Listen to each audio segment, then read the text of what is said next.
All right. How you guys doing? Welcome back. It's 3 o'clock, going into the close. So what's going on hither? Well, let's find out. We'll go uh, through the. Uh, Give me 1 second, because my chat just went away. This stuff is. You would think I would be an expert by now, right? Maybe I'm getting old in my old age. No, there we go. Hello, Alessandro. How are you, my friend? Nice to see you back here. All right. So let me just kind of fix the windows here. Okay. All right. So what's going on here? Well, we're getting close to that stimulus thing, right? One day it's going to be stimulus. The next day it's going to be vaccine. Today it was, oh, a 90-year-old woman got her first Pfizer vaccine. Isn't that wonderful? We didn't see that coming. It was a surprise to the market, and now we're bullish. You know, this is the kind of garbage that goes on when you pump in trillions of dollars into the system. You lower interest rates to make the earnings yield look better. You're going to have this kind of stupid shit, right? And then the news is going to come out and they're going to tell you, well, today's vaccine, tomorrow's stimulus, today's vaccine again, and stimulus, and then tomorrow we'll start all over again. So, you know, as for this 6.9% unemployment, quickly, I just want to remind everybody that's not how you read a chart. Okay, it's not 6.9% unemployment because you have to look at and read the chart properly. Unemployment, long term, more than 26 weeks. What's happening? It's rising. Okay, as people come off of, you see, unemployment only measures those who are looking for a job, who are defined as looking for a job, and that's less than 26 weeks. If they're more than 26 weeks, long-term unemployed, not in the labor market, blah, blah, blah, then you're going to see the other chart. Okay? So make sure that you understand these things. Now, this was played back in 2008, 9, and 10. Well, look at, the U6 number and look at. Yes, but it was nothing like it is today. Okay? In fact, I used to make fun of those people. We'll look at it, because what happens is, it's okay. So why does the Fed do that? Why does the Fed only look at dropping off those in long-term unemployment? Because it just wants to see what the rate of change is going to be. Are things, are people still lining up to for unemployment? And when it's not, right, you're saying, okay, well, that's a positive thing. You don't go around saying, well, there's only 6.9% unemployed. No, that's not true, right? It's not true. I have it somewhere here, and I hope I have it somewhere here.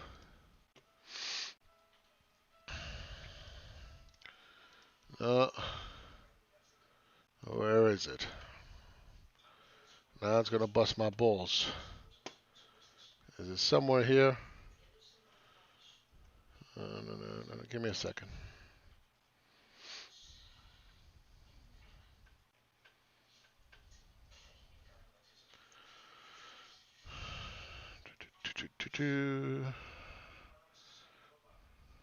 It's not here. Anyway, what you're gonna see is participant. Is it this one? No, that's the debt. Participation rate. Employment participation is what I'm looking for. And what you're going to see is that thing is way the fuck off. Okay, like we can use this one. That's fine. Okay, so we used to have about 54 million unemployed, and now we have around 40 something, 42, 40 million, 140 million, right? But look at the trend, right? Look at the trend. The trend's starting to flatten out. Okay, there's a better chart for this, but on a shorter term look, you can see it. Okay, you can see that it's starting to flatten out. Year-over-year change in employment. Okay, this is another way you can look at it. We're still way below. All right. Here's another way to look at it. uh, job losses. And again, this is not the way you read the chart. You don't read the chart this way. This is a mistake. This is the way you read the chart. Okay? You don't bother with this. That's just junk. Why? Because you can't measure from a lockdown. As soon as you open up, everybody's going to go back to, well, not everybody, but there'll be a percentage of people that go back to work. Okay? So you can't measure it that way. That's just a mistake. But again, the layman doesn't understand these things. They're like, "Oh my God, yeah, Trump is doing a great job. Look how many more jobs he's created." Oh please, give me a break. That's not the way. Again, this is not the way you read the chart. This is the way you read the chart. You eliminate, you eliminate everything above this. Okay, get rid of this. Forget about this. This doesn't count. All right. So where are we? We're all the way up here. Well, what is that relative to 2008?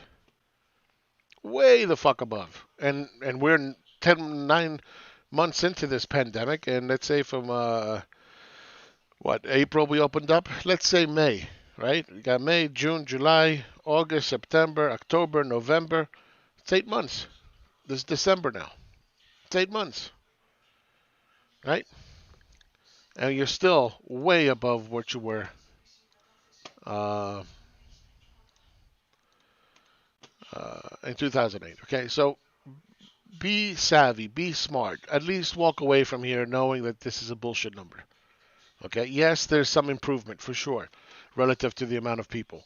But go look at all the people on pandemic unemployment insurance. See, you don't factor those in. Go look at all the people on unemployment. Look extended unemployment. Look at all these numbers, and you're going to see we're about 1 million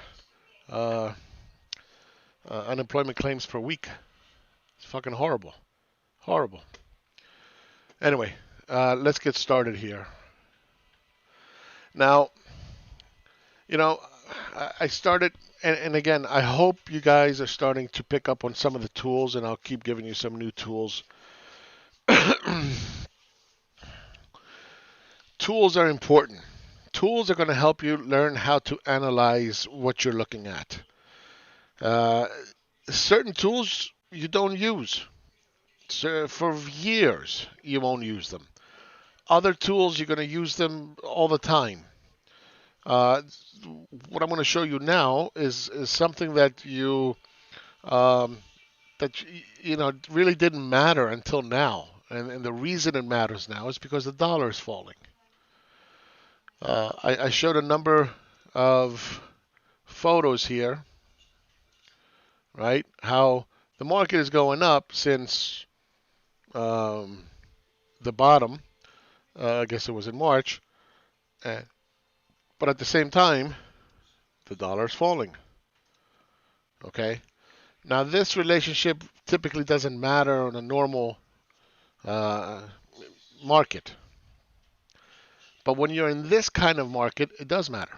And it matters a lot. Because, you go to the past and you say, okay, well, there was some fluctuation here on the dollar. Okay? And that was back 2016, 17. But there was nothing wrong with the economy. It's not like we were printing excessively relative to now. Not that we weren't printing excessively, but relative to now, right? But the stock market kept going up, so you really don't care about this so much. But when you're in this environment, you're printing your ass off, you're queuing your ass off, okay? And you see the dollar's falling, and you see the market is going straight up. Well, now you're starting to behave like a third world country. And third world countries have this, signature where you will see and let me see if I can bring it up here. You're going to see that their stock market is going up, and yet the currency is falling. That's a common, signature of a shitty, economy. You can't print, borrow, and import to infinity. So if you come over here now, and this is broad money, right? This is money supply, broad money, right? When you look at broad money, and you come over here, we're number 20 in the world. 24% from last year is the last 12 months is what we have printed. 24% of GDP. Well, then you start to say to yourself, like, okay, well, now we're behaving like a fucking third world country, and we have to start applying those rules. So, how do you apply those rules? Well, there's a number of ways you can do that. Okay, the one I just showed you is one of them. If I were to show you the same chart, and let me take it out to a daily, all right, and remember, back here, the dollar was, relatively stable. This is where it all began, right? So it was relatively stable. Okay, so now what if a foreigner came to the U.S. to purchase bonds? I'm sorry, stocks. First, they have to convert their currency to dollars, and then those dollars will go out and buy an asset, right? Like Tesla, very undervalued. Just kidding. Okay. Now, if he's holding on to that asset, the currency that reflects that asset matters. Because if that currency is depreciating, that investment is depreciating. And we know the dollar has fallen about 12%. So what you want to do at that point, right, and you can measure it here, it's down about 12%. Okay. Uh, you can say it's down even more, right? And these things, they're dynamic, so, you know, 13%, whatever you want to call it. I don't care what, 10%, whatever it is. Right? Again, it doesn't matter back here because everything is normal, right? Everything is functioning okay. But when it starts breaking big trend lines like this, these right here, it starts breaking down, everything is fucked up and the market is going higher. Well, now at this point you want to figure out what that asset that foreigner or banks who, transact in forex, they borrow from Japan, they lend to the US, or they buy stocks or whatever these participants are, then you have to start to wonder, okay, how do I price this accurately? I want to know exactly, you know, what the value of this is. All right. So here is the SDY, and then what we'll do is we'll do SDY times Dixie.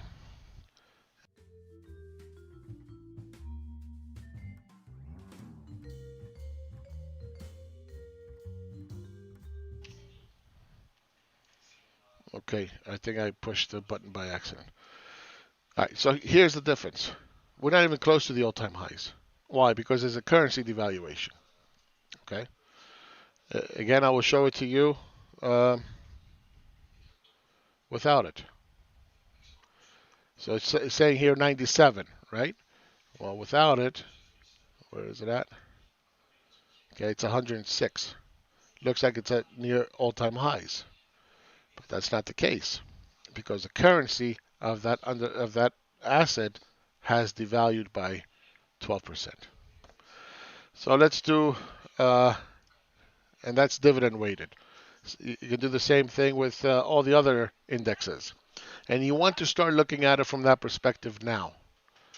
Only, again, because the dollar keeps falling. It's broken a trend line. Markets keep going higher. Printing is coming, is ongoing, and more printing is coming. So you want to look at it from a completely different perspective.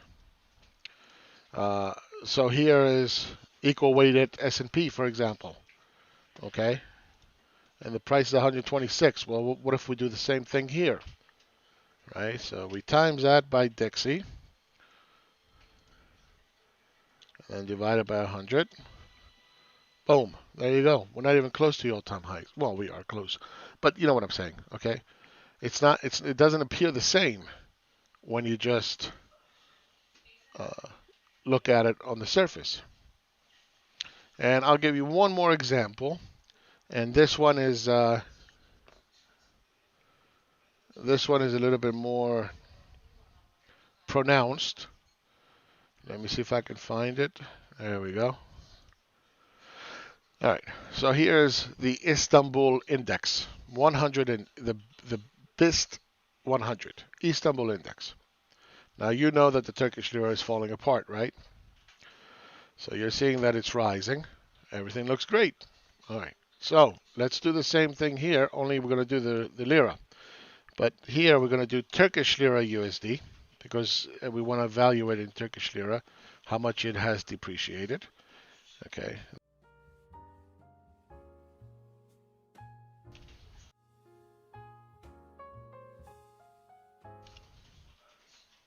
All right. I keep pushing the button that takes me offline.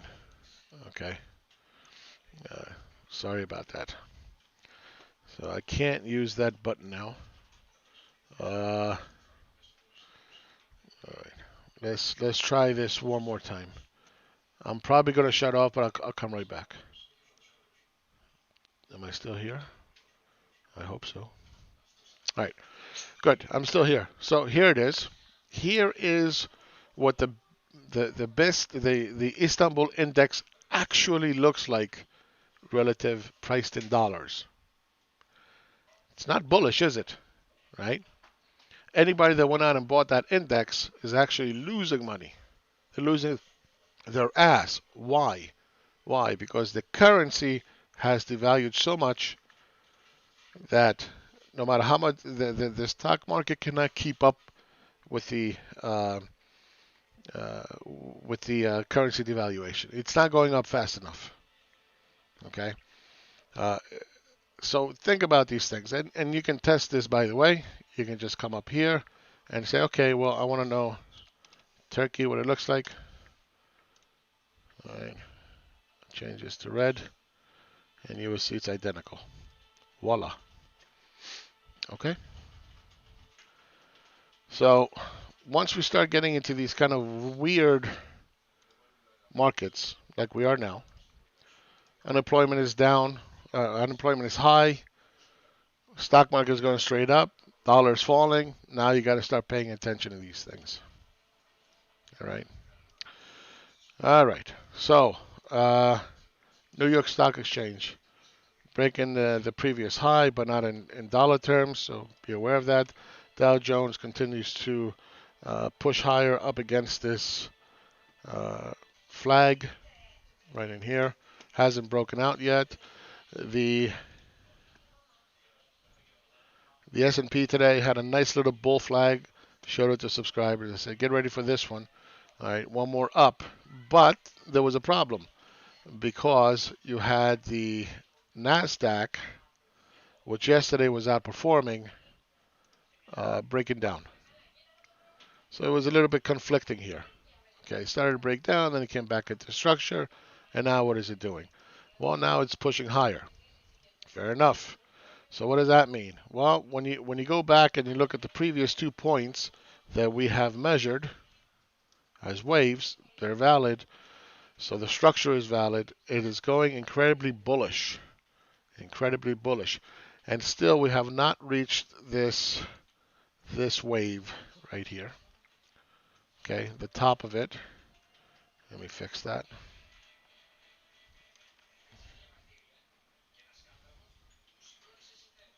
Okay, I think it's right about there. Okay, so it still has some room to go to come up to this resistance area. If it fails here, then you're going to end up with a subtlety that's bearish.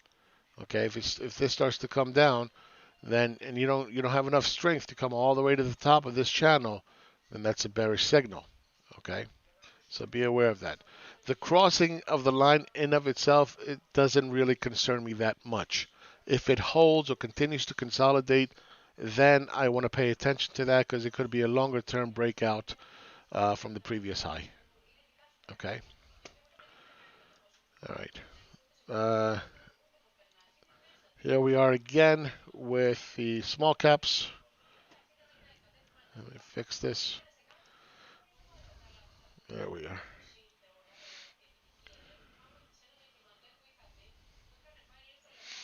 All right, here we are. All right, so it's breaking out. So another little bull flag right in here. There it is. Came up, tested, broke out, dual resistance area. And now it even broke the rising wedge. Okay. Now remember, this area in here, there's multiple resistance areas. Okay, so it pops out, Gets everybody excited. Likelihood is this is going to start to fall back in. All right, let's see what it does after that. All right, transportation, uh, kind of double topping here. It's got a lower high now. Okay, right here. If this starts to go, then you're going to have a lower high M pattern, and that's potentially a reversal. So keep that in mind. How about the fangs? Right, uh, coming down, made a new low today. All right, here it is. You can say this is a little bit of a bullish flag. If it breaks out, comes to test the top again. But this is what it looks like right now. Europe breaking out. UK stagnant, previous high. Denmark rising gradually. World stock market index, same thing, rising. Skip that one. Airlines. Okay. Airlines are about to start to break down. There's several airlines I'll show them to you here in a minute where they're starting to break down. They're starting to get a little bit tired. And that's okay. That's okay. I mean, they had such a huge run. Huge run. Huge. Just kidding. My little indicator. Okay, China. Nice little bull flag here. If it holds, look for one more up. All right, one more up for China. But we do have that subtlety for here for now, which is weakness. It didn't have enough strength to come and test the upper part of the trend line. So if it breaks down here, right, not all is lost. You have the next support area down here. And then you would start to look for one more up. All right, their exports were doing really good. I think they're on track to do like 1.2 trillion as of their last reporting. This is a very nice breakout. This one is you can take. It's a CQQQ. This is China's technology fund. This is like the fags of China. And we've been waiting for this for a while to break out. And I'll mark this. Okay, I'll mark this. So this would be like the stop out. All right, look for one more wave up. All right, well, when we visit this tomorrow, the day after, we'll see how it's doing. All right, Nifty 50 continues to push higher. All right, they're very happy about what's going on. Now remember, they stimulated their asses off in rupees. So it doesn't surprise me that it's pushing the way it does. Japan, a little bit of a pullback still in the rising F flag. Taiwan is just kicking ass all over the place. Korea, a little bit of a pullback. All right, maybe this is going to end up looking like a little bull flag right in here. Okay, maybe do something like this and look for one more up. Alternatively, if it does start to correct, you're still in a bull market all the way down here. So you got a ways to go for that one. Now remember, these things are very important to understand the message of the market, what's going on a macro level, what area of the world is doing good, what's not doing good. It's important. And of course, all of Asia does not have the cases that we do here in the U.S. So keep that in mind. All right, Saudi Arabia starting to break down a little bit. Australia continues to push a little bit higher, testing the previous high. So that's looking good. A little bit of a structure below structure, right down here. So it broke down, little structure. If it breaks again, then look for a lot more downside. Brazil. Remember we put this on a couple days ago? All right, this is not hooked yet. So it's only there for aesthetics. Still holding the upper trend line. So it's good. Emerging markets breaking out. Okay, still bullish. And remember, weak dollar, strong emerging market indexes. So this makes perfect sense. Talked about that. Germany's starting to get a little bit tired. All right, broke down several days now. Trying to pop back in. And of course, if you look at it on a smaller time frame, it's a fully developed 1, 2, 3. Remember, it's always the first counter trend move, right? You can put it here, you can put it there, it doesn't matter. So it's 1, 2, and 3.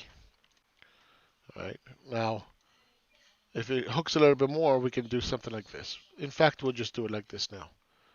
All right. So we'll see where this goes.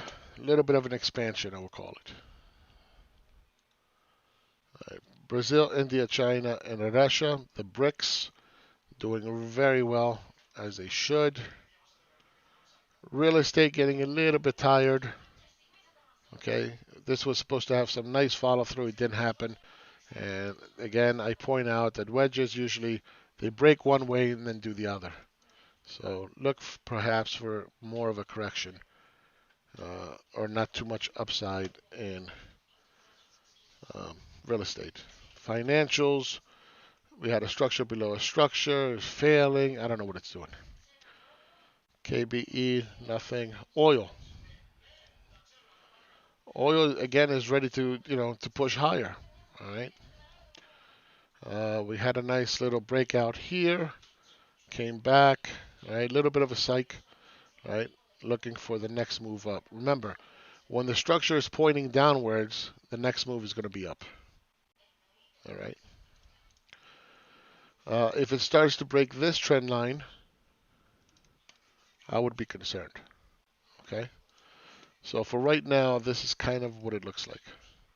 Little rising wedge thingy. And it's fully developed. We can count it. Right. First counter trend move. This is a 1. This is a 2. This is a 3. Okay. So it's in a wedge. It's in a rising wedge. If this were to continue in the wedge, we would look for 47, perhaps 47.50. If it goes incredibly bullish, I would look for 50. Okay. Oh, come on. I would look for $50, which is all the way up here. And from where we are now,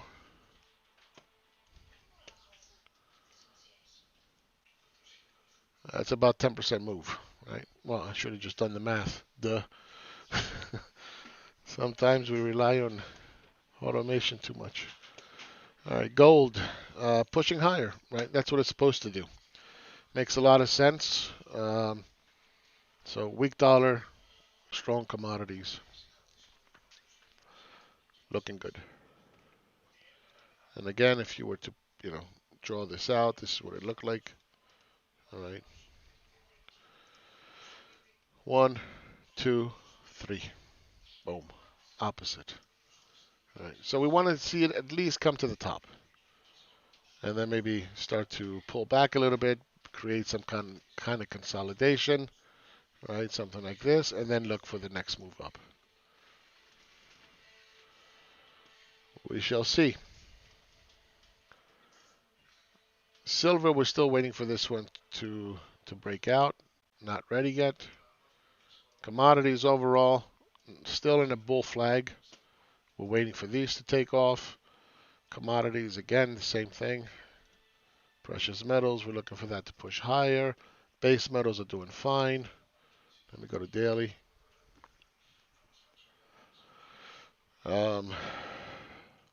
Steel, kicking ass all over the place. Palladium is weakening. Copper is kicking ass. Nice little F flag right here. Okay.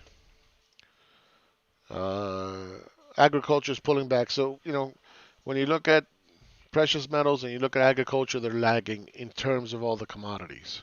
Okay. So you look at sugar cane, it's lagging, right?